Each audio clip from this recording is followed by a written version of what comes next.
Thank you for joining Cancer Support Community Atlanta for this program. Please visit our website, cscatlanta.org, for a complete list of live and recorded events. We invite you to sign up for our newsletter to stay connected to all future programs.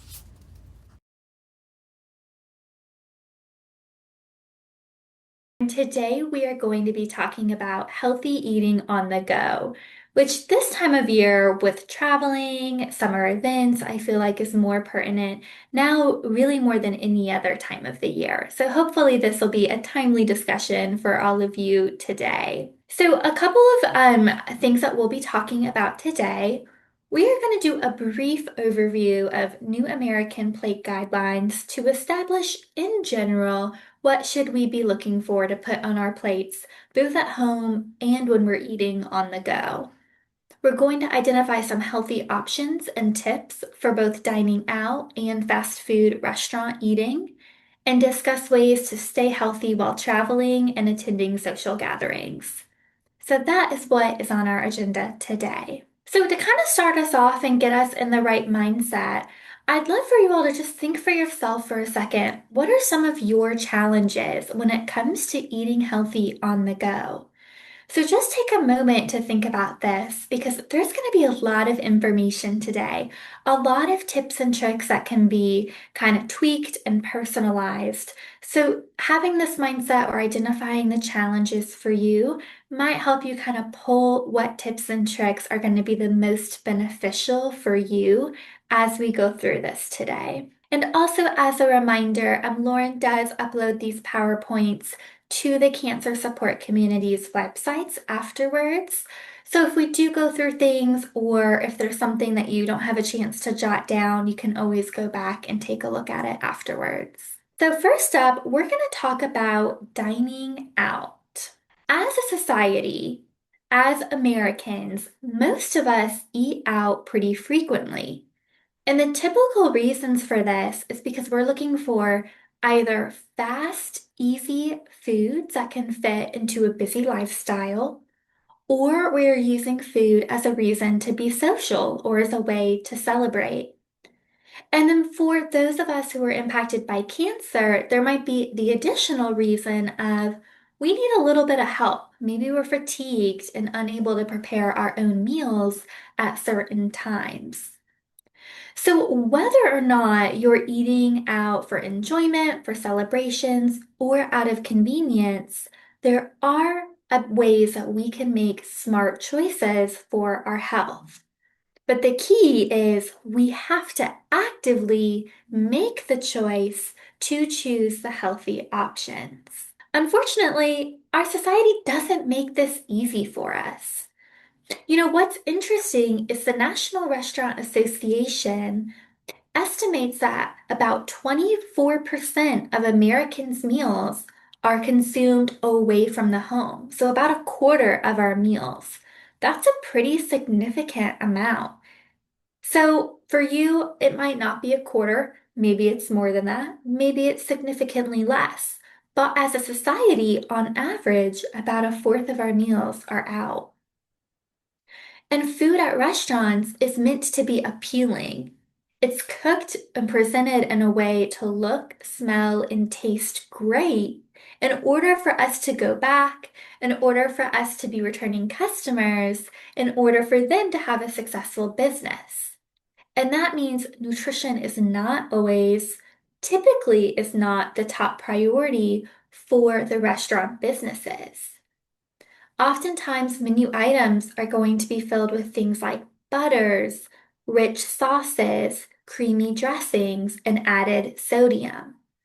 And while some of these things in moderation might be okay, they may go against some of our health goals, or when in excess, they can add up and even put us at risk of falling into an overweight or an obese category.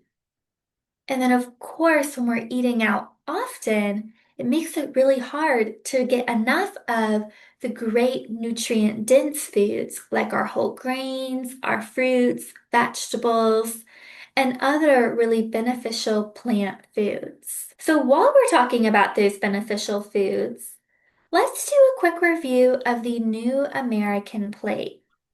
So, if this is new to you, if you haven't heard of the new American plate, this is the suggestive way of structuring your plate presented by the American Institute of Cancer Research.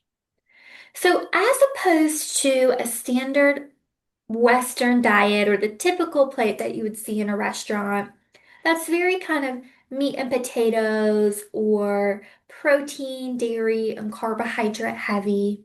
The new American plate likes to shift focus and focus on a variety of whole plant foods. They recommend that about two-thirds or more of our plate come from vegetables, fruits, whole grains, legumes, and other plant foods.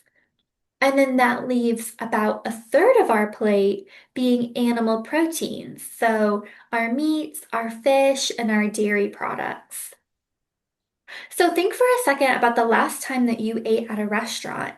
Did your meal resemble more of the new American plate, or did it resemble more of the typical meat and potatoes Western diet plate? And this picture here in the bottom will give you some visualizations of what the new American plate looks like. Some key indicators are going to be color. You'll see a lot of variety of plant foods on the plate, as opposed to maybe just one vegetable being on the side. Typically, there will be two or more different types of vegetable on your plate. There is typically going to be a source of a carbohydrate, but instead of being the majority of the meal or a significant portion, it's typically no more than about a third of the plate. And a bonus would be if it is a high fiber whole grain, something like a wild rice, a quinoa, a whole grain bread, something of that nature.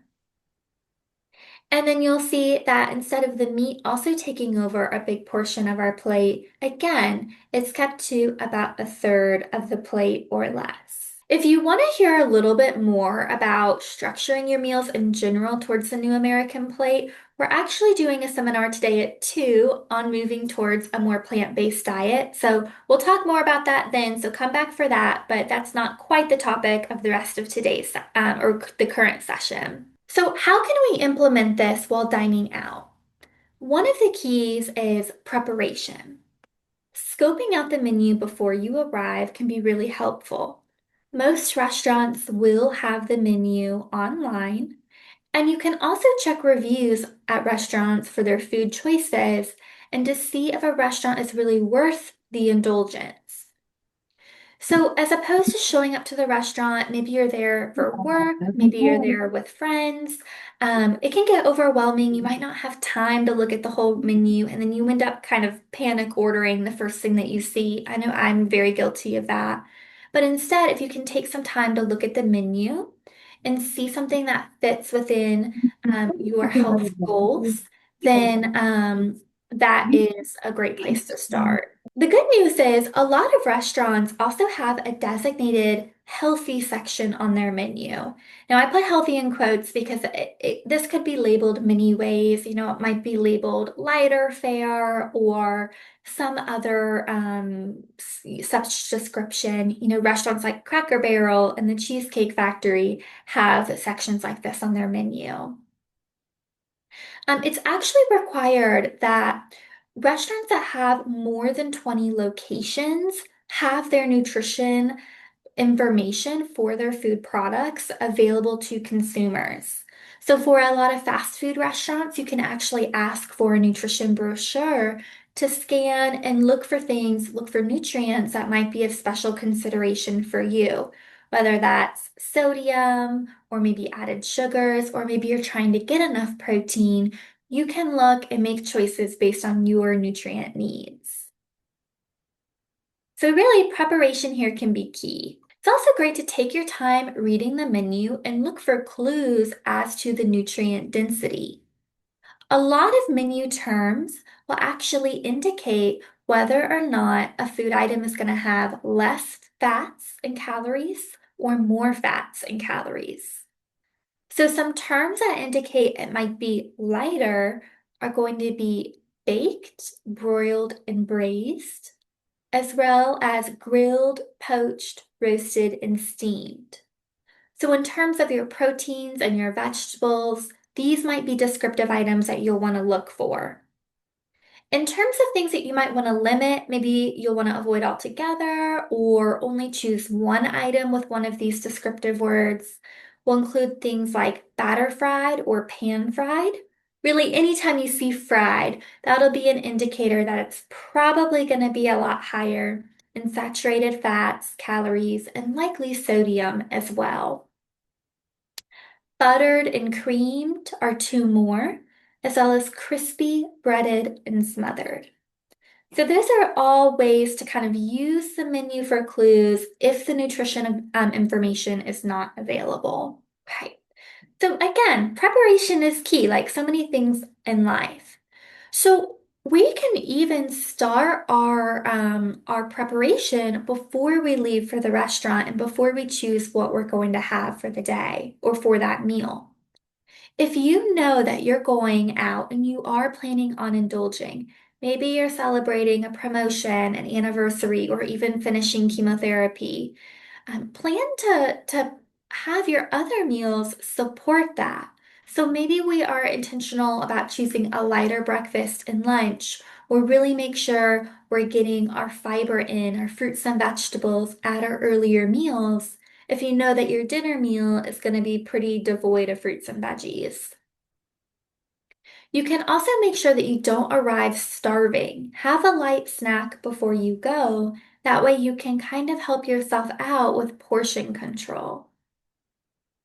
Another way to help with portion control is any kind of restaurant that automatically brings you an appetizer, like chips and salsa at a Mexican restaurant or breadsticks at an Italian restaurant.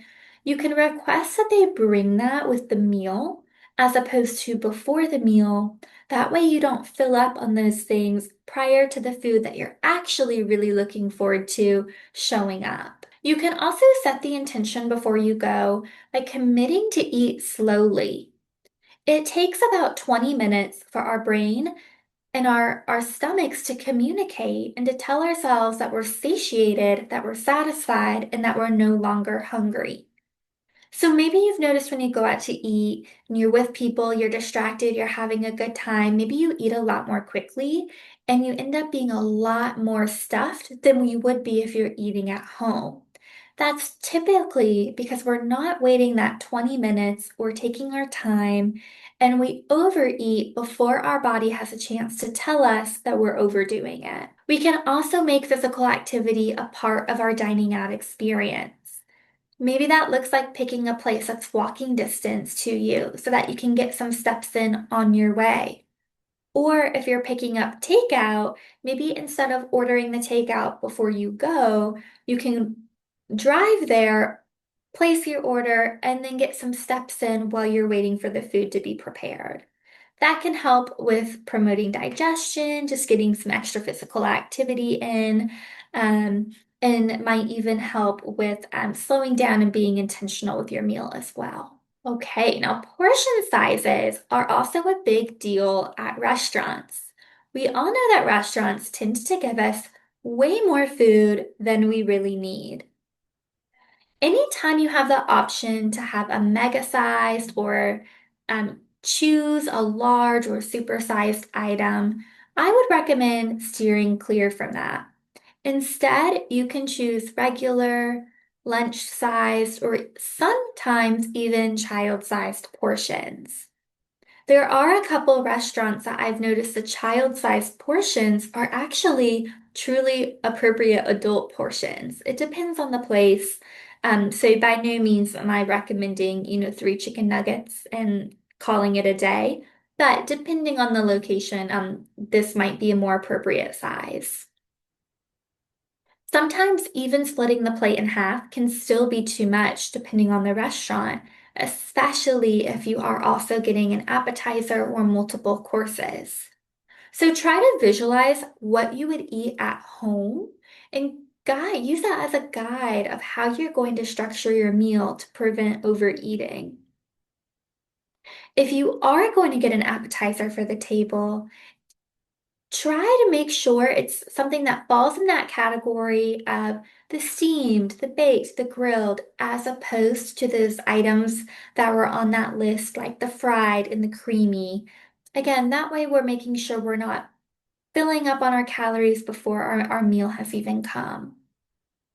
You can even try ordering an appetizer plus a side of vegetables in place of a main course at a lot of restaurants and get a much more appropriate serving size. Of course, we all know this. You can always take your leftovers home, share them with your meal buddy, your spouse, or your friend in order to help with portion sizes as well. It's also perfectly fine to ask questions at a restaurant. This is something that took me a while to work up to, especially as constant recovering people pleaser. You might relate to this. But it's perfectly fine to ask how items are prepared if it's not clear on the menu. And a lot of places are able to accommodate special requests. Perhaps if you have been living with a cancer diagnosis, you may have had some experience asking for special requests in order to make sure that your food is food safe, like asking for the freshest prepared foods to be served to you. So, some of the things that you can ask for is your dressings or sauces to be served on the side so that you can control how much you're using. You can also ask for vegetables to be steamed without butter, or even ask for no salt to be added to them. In some cases, you can ask for items to be made with less oil or cheese. Particularly if you're going to a pizza joint, you can ask for half or lighter on the cheese in order to cut back on some of the grease and saturated fats.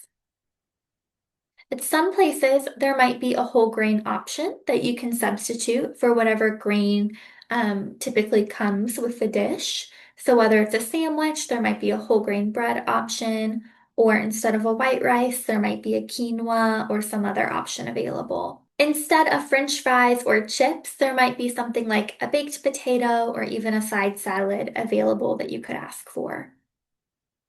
Sometimes there might be off menu items. So if something looks like it could be made, vegetarian, you might be able to ask for that. Especially if you see something like beans in another dish, they might be able to accommodate your dietary preferences in that way as well. So my kind of personal philosophy with eating is thinking about what we can add in that will serve us instead of focusing on the things that we shouldn't or feel that we can't have. So, some examples of this in place when we're dining out is sneaking vegetables onto things like our sandwiches by adding tomatoes, spinach, peppers onto a higher fiber whole grain bread. Or again, choosing something like a baked potato for more fiber and less fats than French fries. But just be mindful of something like the sour cream or butter toppings, and instead choose something lighter like a salsa or maybe broccoli with a little bit of cheese. Choose lean meats whenever possible. Meats like our chicken, turkey, and fish will be our leanest options. And whenever possible, make sure that we're including fruits and vegetables as our side items. Now, you can still enjoy a variety of foods and even buffets when eating out and being mindful. Just be careful about some of the extras. So, when you're enjoying things like stir fries, veggie pitas, fajitas, go easy on some of the toppings or the condiments like sour cream, cheese, and guacamole. A lot of times, if I'm going to a place that serves these dishes, I might choose one. So instead of getting all three, I might pick the one that I think is going to make the biggest enhancement to my dish and just stick with that. In general, it is a good idea to pass up on all you can eat places and buffets. But if you do choose to eat there, try to fill up on a salad or vegetables first, and try limiting yourself to no more than 2 trips while using a standard plate instead of a very large plate. And again, make sure that you're putting dressings on the side and piling up on lots of variety of our vegetables and plant foods to make sure that we are following that new American plate when possible. Some other tips for food safety when dining out: make sure that we are checking for cleanliness, checking that the tables and silverware are clean, as well as the restrooms. There should always be a health inspection certificate on display, especially if your immune system is weakened from cancer treatment, if you're still in recovery. It's a good idea not to eat at restaurants that have lower than a 95 rating. Be extra cautious about any raw meats, poultry, eggs, or seafoods that might be carriers for bacteria and parasites. These can pose as a risk for food poisoning. So examples would be something like a steak tartare or a sashimi and other sushis. And again, it's okay to speak up and send something back if you're concerned about the food safety. So if something is cold that you feel like really should be hot, or if something doesn't look cooked well enough, you can always send it back and ask for a replacement or for it to be cooked longer. All right, so now we're gonna pivot and move to our next section on traveling and dining. Okay, so when we are traveling, we often have the temptation of running through fast food restaurants. And sometimes it feels like we don't have another option. That's okay. The good news is that even some fast food places have smarter options available. It does take some pre-planning to know which fast food options will give you the most variety. Look for places that have grilled meats and maybe vegetable or fruits as a side as available. Sometimes it's okay to order the sides that are on the kids' menus if that is the only place that they have a fruit available. Choose items that are grilled instead of the side of fries for salad or fruit slices. Make sure we're skipping the upgrade to the large or the supersized option. And make sure you only order the items you actually want. For example, if you only want a sandwich, you don't have to order the whole meal. You don't have to get the fries. You don't have to get the soda. And speaking of the soda, if you aren't planning on eating fast food and you are going to run through the drive-through, maybe we make sure we're sticking to water, staying really well hydrated, and skipping the extra calories and added sugars that are going to come from many of the beverages. At breakfast, you can swap out the biscuit for an English muffin. It'll save some calories and fat and typically has a little bit more fiber.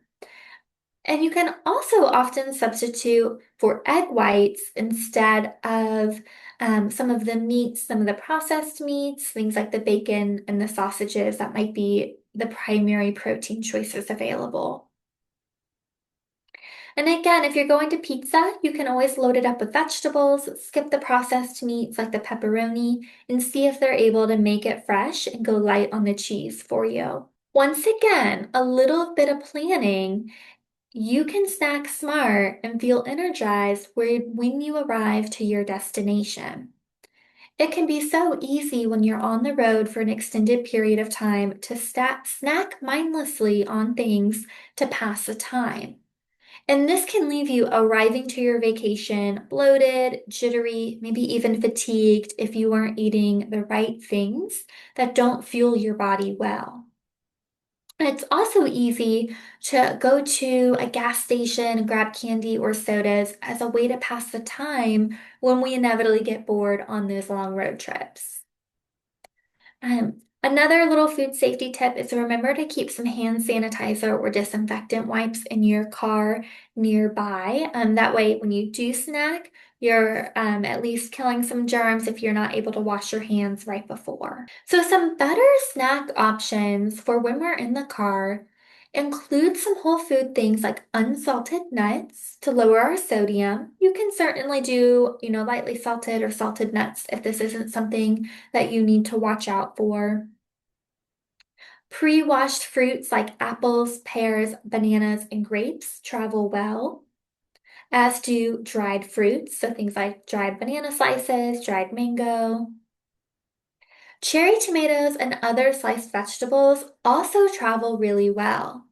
A lot of our fruits and vegetables, when they're raw, can actually be left at room temperature up to about 24 hours before they spoil. So, ideally, maybe you have a little cooler in the car to help keep them crisp and refreshing, but they don't have to be kept cold in order to be food safe. Fruit and nut bars might make a great little quick energy snack, and whole grain pretzels and crackers will as well. Plain popcorn is also great if you really just get the munchies, if you just like something to do while sitting in the car as a passenger or driving. Pretty low in calorie, high in fiber, and it's a pretty large portion is considered a serving. So, of course, with these snacks, it's a great idea to pre-portion them into single servings so that they're easier to grab and we won't overeat. When we're driving or in the car, it's similar to watching television or scrolling on our phone in the sense that our brain is focusing on multiple things and it makes it hard for us to eat mindfully. So, portioning it out yourself will help with that. You might want to keep snacks accessible, but not too accessible. So maybe you've got a package and they're in the back seat. That way, if you do get hungry, you kind of have to think about it. Maybe you wait to snack for when you know you're going to pull over, take a pit stop break, and then you pull it out to have your snack when you're ready, as opposed to keeping it right next to you and you're just kind of grazing on it the whole drive. Again, using a cooler to keep snacks organized and cold with ice packs is great. Chances are, the summer, you might be going to the beach or the lake or the mountains. You might need that cooler when you're there already, so that you've already got it packed for you.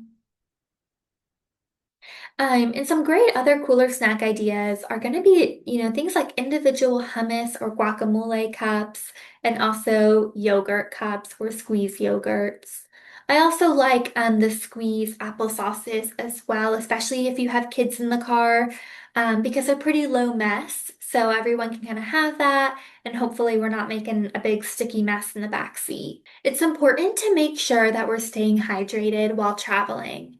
It can be tempting to limit our water and fluid intake to prevent having to stop for bathroom breaks, but this really works against us. And honestly, taking those pit stops can be a great excuse to get out, stretch for a second, and get some physical activity or steps in. Water is going to be the best option. It's going to keep you from getting too jittery, like overdoing it on coffee or other caffeinated beverages. For a little variety, you can always try a fizzy seltzer water that will still be considered hydration. And to make it a bit more refreshing, try infusing it with mint, slices of fruit like lemon or cucumber, to give you a bit more variety. Now, if you're taking road trips, or maybe you're on this call and you're in the car a lot for work, I've worked with a lot of truck drivers, I've worked with, Amazon drivers. So one of the things is it might just be helpful to pack a picnic that can be enjoyed, whether it's your lunch break or just with the family on the road to your vacation. If you're not able to do that, and you are going to stop at some place like a gas station or a mini mart, there are some better choices that you can plan to choose. Things like mozzarella cheese sticks for a little protein-rich snack, or some of the pre-made sandwiches. Look for ones that are made with whole grain bread, ideally that have a lean meat like a shredded chicken on them, and ideally also one that has some vegetables on there. You can look for packaged salads with lean protein, maybe soups, vegetable soups, fat-free lattes, fruit cups, and pre-cut vegetables with hummus or peanut butter. Now, if you're traveling via plane, again, food safety is important. So plan to bring some disinfectant wipes to wipe down your tray table before you eat or put any food on there. And even so, I would recommend tray table. Instead, maybe lay out a napkin between the food and the tray table itself. If hot food is being served, make sure it's hot when it gets to you. So that might mean asking the flight attendant to come back to you, maybe skip your row and come back to you when they're able to get a freshly heated or hot dish prepared. Make sure you bring a reusable water bottle to fill up with after you pass through security. There is nothing worse than being thirsty on a flight and waiting an hour for them to come and fill up those tiny little cups. And most of us know that being on a plane is fairly dehydrating. So come prepared with your own water. And if you do bring anything yourself on the plane that is hot or cold, make sure you eat it within 2 hours because after that, we do see the bacteria starts to multiply the longer that it is in the temperature danger zone. Okay, once you've made it to your food or your destination, remember, don't take a vacation from food safety practices. So all the things that you practice at home in your day-to-day, make sure you're practicing on your trips as well. Look for hotels that have mini fridges so that if you take leftovers home, you can store them and you know that they're going to be in a safe temperature. You can also buy snacks, some of these things that we've already mentioned, the fruits, the vegetables, the hummuses, and keep them stored in the mini fridge throughout the week. Or if you're going for longer stays, look for apartments or house rentals that have a full kitchen so that you can do a little bit of food prep yourself instead of being tempted to eat out at all of our meals. For breakfast, if you don't have a continental or great breakfast options available, consider bringing oatmeal packets and use the coffee maker for the hot water. And if they do have continental breakfasts available, try to skip the pastries and look for things like our whole grain cereals, our yogurts for protein, and our fruits.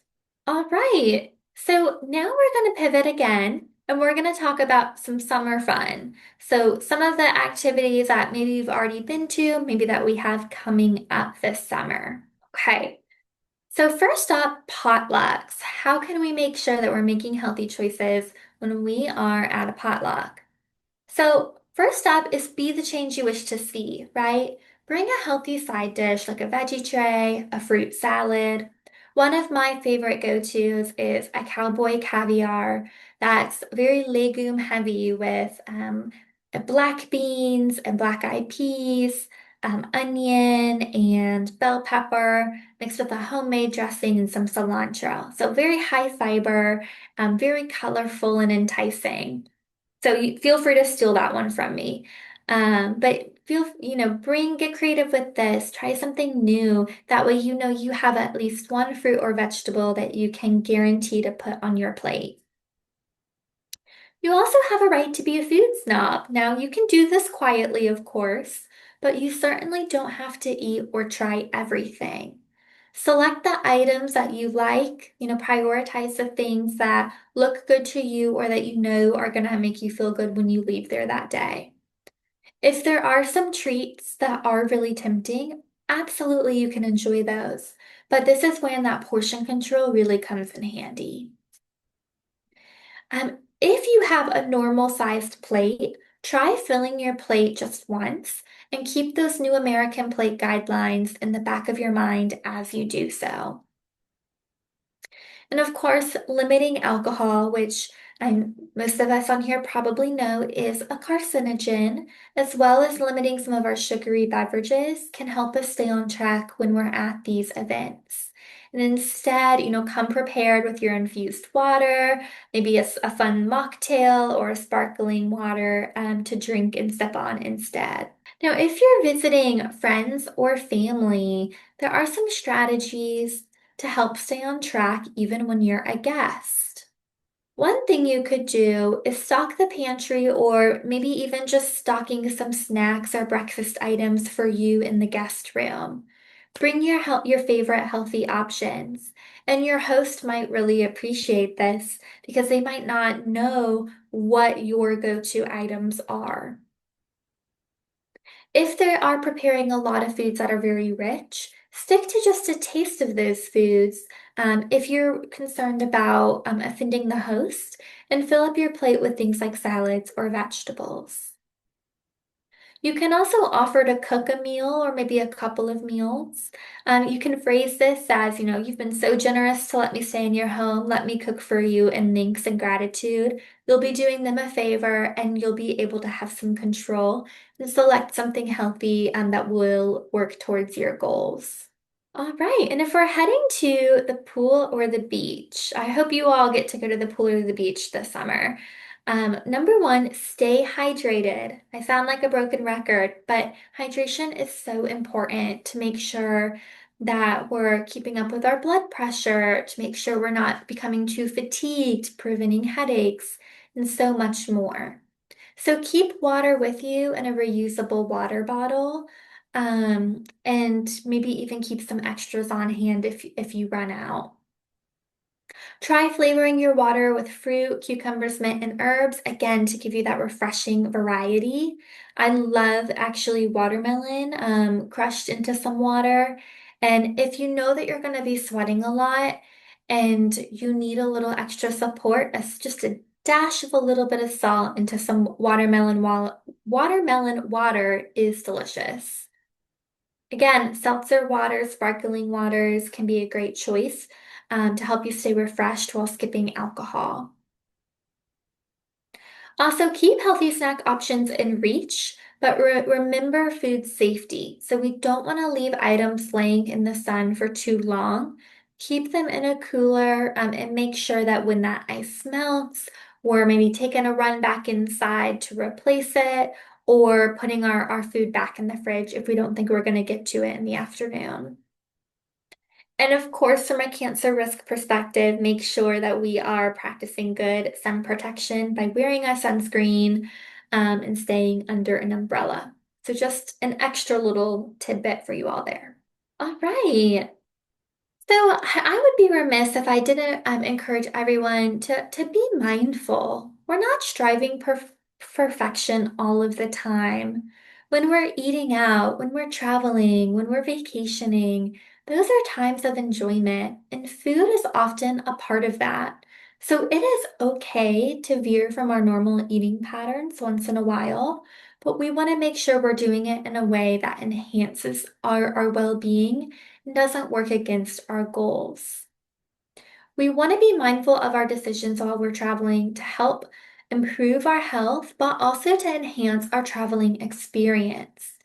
If we're eating out, we're eating a ton of fried foods, heavy foods, things full of fats, we're more likely to feel bloated, have brain fog, feel fatigued, and not feel as energized while we're exploring, or even if we're traveling while we're working, or maybe we're just in the car a lot, taking the kids to all their different sporting activities. Whatever it is that we're doing, the goal is for us to have the best quality of life possible and to feel our best while doing it. And of course, food is fun, so I want you to have a good time and enjoy new dishes. And we can certainly do that while keeping our health goals in mind. Thank you for joining Cancer Support Community Atlanta for this program. If you're interested in other live or recorded programs, please visit the online program tab of our website, cscatlanta.org, or follow us on Facebook. We'll be sharing additional information on upcoming programs.